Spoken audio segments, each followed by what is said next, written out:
তরাইতে লহ পাশে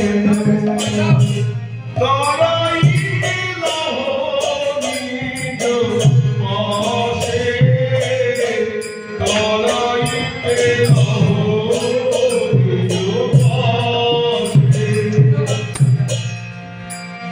লহ নাম কৃষ্ণ নাম জপনাম অভিনাম লহ নাম কৃষ্ণ নাম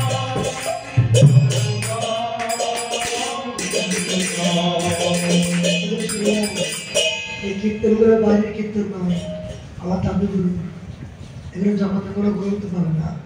নিতাই চাঁদের বংশের এই কিছু কিছু কীর্তন আছে যেগুলো কোথায় পাবে না, এগুলো আমাদের ঘরের কীর্তন, এগুলো সমর্থন গাই পাবে তোমাদের ঘরের কীর্তন, আমার নিতাই চাঁদের কীর্তন, নিতাই চাঁদের প্রাণের কীর্তনটা লহনা কৃষ্ণ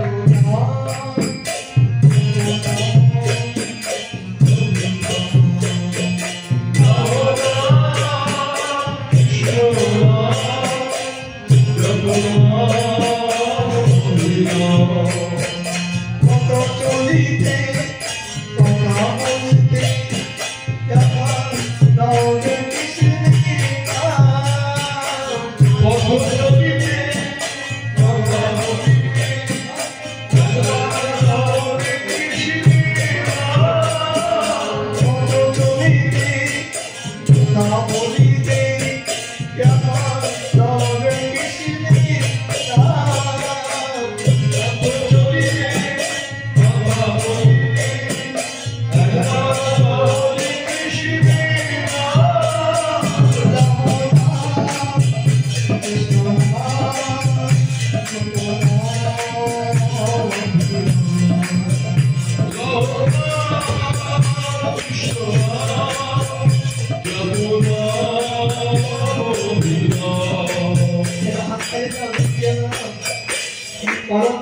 ভূত আছে, ভূত এই ভূতগুলো যেতে চাচ্ছে না। হরিনামের মধ্য দিয়ে ভরা চিন্তা হচ্ছে, বাড়ির চিন্তা হচ্ছে, রোগের চিন্তা হচ্ছে। কেন? এই অনন্ত জন্মের ভূতগুলো বাস করছে তো। যখন একবার রোজা আসে না, তখন এই ভূতের বেশি শক্তি হয়। যখন একবার রোজা আসে, তখন ভূত বেশি শক্তিশালী করে। কেন?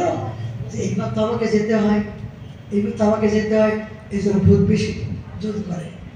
এই জন্য হরিনাম করে হাত তালে কি হয়, অনন্ত জন্মের যে ভূতগুলো আছে এগুলো পালাবার চেষ্টা করে। আর কি জানো, এই হাতের আয়ুরেখা পরিবর্তন হয়।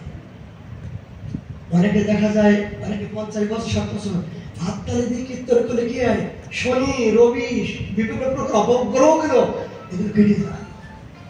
আমার মুখের কথা নয়, যাদের শনি দশা, বিভিন্ন রাহুর দশা, বিভিন্ন প্রকার দুঃখ যাচ্ছে না, বিভিন্ন প্রকার সমস্যা, হাত তালে দিয়ে কীর্তন করো, দেখো এই রেখাগুলো, এই গ্রহগুলো কেটে যাবে, যেগুলো ডাক্তার পারবে না। লহনা